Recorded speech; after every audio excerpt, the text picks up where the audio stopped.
बार की बात है, किसी जंगल में एक कौवा रहता था। वह बहुत खुश था क्योंकि उसकी ज़्यादा इच्छाएं नहीं थी। वह अपनी ज़िंदगी में संतुष्ट था। लेकिन एक बार उसे जंगल में किसी हंस को देख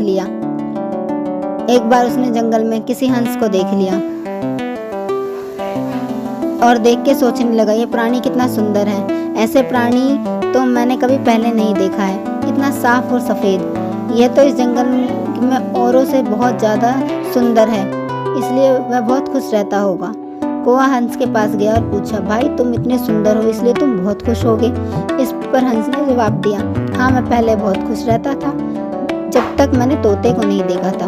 उसे देखने के बाद मुझे लगा कि तोता इस धरती पर सबसे सुंदर प्राणी है।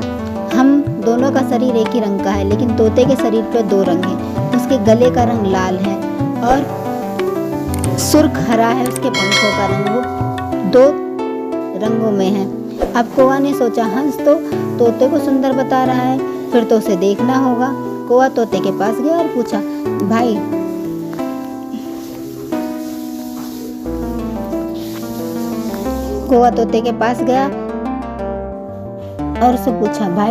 तुम्हारे दो रंग हैं जिसे पाकर तुम बहुत खुश हो। इस पर तोते ने कहा, हाँ मैं बहुत खुश था जब तक मैंने मोर को नहीं देखा था। तब तक मेरे पास दो ही रंग हैं, लेकिन मोर के शरीर पर कई तरह के रंग हैं।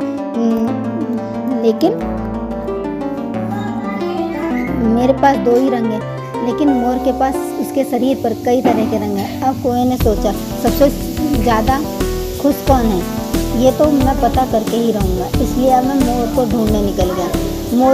कौवे ने मोर को जंगल में ढूंढा, लेकिन पूरे जंगल में एक भी मोर नहीं मिला और मोर ढूंढते ढूंढते हुए चिड़ियाघर पहुंच गया। तो उसने देखा मोर को देखने बहुत से लोग आए हैं, बहुत अच्छी खासी भीड़ रही हुई है। सब लोगों के जाने के बाद कौवे ने मोर से पूछा, भाई तुम दुनिया में सबसे सुंदर जीव हो और रंग बिरंगे हो, तुम्हारे साथ फोटो खिंचवा रहे हैं, बहुत लोग तुम्हें देख रहे हैं, तुम्हें तो अच्छा लगता होगा और तुम दुनिया के सबसे खुश जीव होगे। इस पर मोर ने दुखी होकर कहा, हाँ भाई अगर मैं सुंदर हूँ भी तो क्या फ़र्क पड़ता है। लोग मुझे चिड़ियाघर में कैद करके रखते हैं, लेकिन तुम तो कोई चिड़ियाघर में कैद करके नहीं रखता। और तुम जहाँ चाहो अपनी मर्जी से घूम फिर सकते हो। इसलिए दुनिया में सबसे संतुष्ट और खुश जीव तो तुम्हें होना चाहिए, क्योंकि तुम आज़ाद हो। कौवा हैरान रह गया क्योंकि उसके जीवन की अहमियत किसी दूसरे ने बता दी। ऐसे ही हम लोग भी करते हैं। हम अपनी खुशियों और गुणों की तुलना दूसरों से करते हैं, ऐसे लोगों से जिनका रहन सहन और माहौल हमसे बिल्कुल अलग होता है। हमारी ज़िंदगी में बहुत सारी चीज़ें ऐसी होती है जो केवल हमारे पास है, लेकिन हम उसकी अहमियत समझकर खुश नहीं होते। लेकिन दूसरे की छोटी छोटी खुशियाँ हमें बड़ी लगती हैं, इसीलिए हम अपनी बड़ी बड़ी खुशियों को इग्नोर कर देते हैं और अपनी तुलना औरों से करते हैं।